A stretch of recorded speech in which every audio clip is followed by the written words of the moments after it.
اپنی آستینیں اوپر چڑھا لیں۔ میں نے مہک کا ہاتھ چھوڑ دیا۔ میں نے کہا وہاں کھڑی ہو جاؤ میری موٹر سائیکل کے پاس۔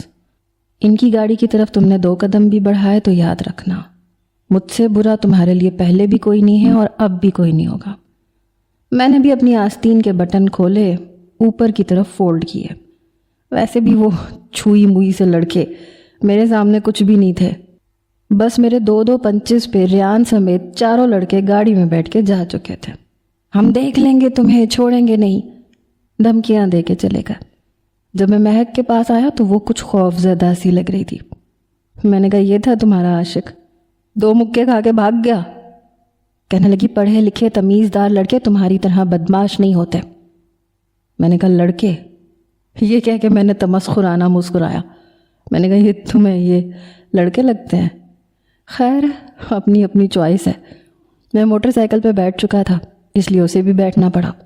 گھر آ کے میں نے شاور لیا، کپڑے تبدیل کر کے جب میں بیڈ پہ لیٹنے لگا تو وہ صوفے پہ بیٹھ کے کچھ سوچ رہی تھی۔ پھر مجھ سے کہنے لگی عزیز میں تم سے کچھ کہنا چاہتی ہوں۔ میں نے کہا ہاں بتاؤ کیا کہنا ہے؟ کہنے لگی اس میں تمہارا بھی فائدہ ہے۔ صوفے سے اٹھ کے میرے پاس بیڈ پہ آ گئی۔ میں نے کہا بتاؤ کیا بات ہے؟ کہنے لگی میں تمہیں ایک اچھی خاصی رقم دے سکتی ہوں اگر تم میرا ساتھ دو تو۔ میں نے کہا کیسا ساتھ؟ کہنے لگی میری بات مانو، دادا سے کہو کہ تم مجھے آفس لے کے جانا چاہتے ہو۔